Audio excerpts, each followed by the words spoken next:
Right, good afternoon. Good afternoon, ladies and gentlemen. I think we'll make a start. Congratulations, you are officially the survivors. I'm sure there is nowhere you would rather be now than sitting listening to FATCA. You're nowhere near a lovely beach. I'm sorry? Thank you for that vote of confidence. It must be cold in the other room then, crikey. Because we weren't feeling fragile at all about how few people here. It's my personal ambition to squeeze a question not about the air conditioning out of one or more of you. So please, we are intent on making this as practitioner-friendly as possible, and really for that to work, there has to be some input from you. Questions, comments? Even if it's just cries for us to stop, it might wake a few of you up. We really do try and make this useful to you. If I could just briefly introduce my fellow panel members. Nick Matthews to my left, so to your right, is at the well-known firm of Kinetic Partners.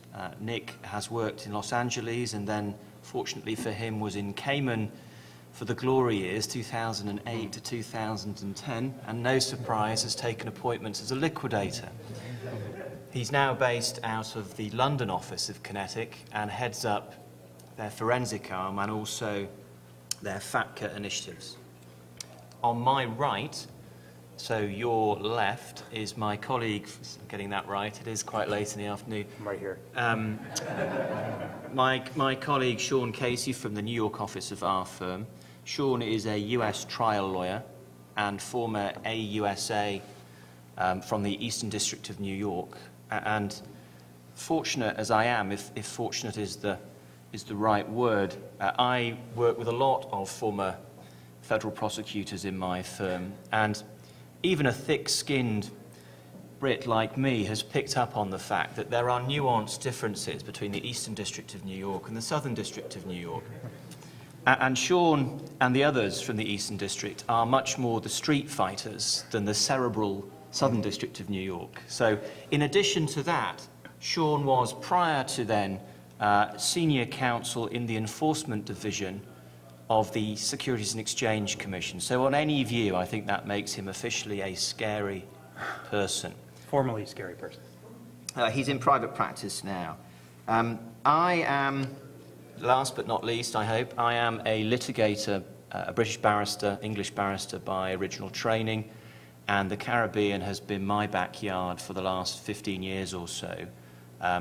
I'm based out of the BVI office of our firm, but I'm lucky enough to have a sort of roving brief, and I do regularly get to the smaller jurisdictions that people have been obliquely referencing today in the more macro sessions, that the jurisdictions which are really feeling the brunt, the resource issue brunt, and the logistical brunt of some of the initiatives that we're talking about today. We are, find the clicker, we're going to take you through some of the fundamentals. The English phrase, an idiot's guide, doesn't translate very well over to the US, but you know what I mean. A practitioner's toolkit is really what we're interested in providing you with. And this is just a bit of a route map on where we're going to be going today. I'm not going to use its long name, it's too late in the day, but we're going to talk about FATCA and the related intergovernmental agreements. We're just going to give you a quick refresher, and Nick will help us with that.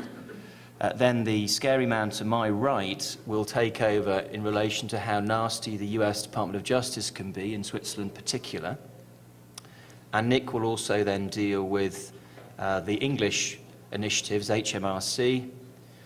I get a bit of a free pass today because a lot of the material that I feel very strongly about has been touched upon by others. If you remember earlier today, Tim Ridley in particular was sparring on this question of beneficial ownership, disclosure and things like that. But it is relevant in the context of what we're talking about today. So I'll mention that a little bit. And then some practical pointers in terms of implications for firms and investors. So that's where we're going. Please, I emphasize again, feel free to heckle at any stage. Difficult questions are welcome because I don't have to answer them, the panel members get to answer them. So we're going to kick off then with a little bit of a refresher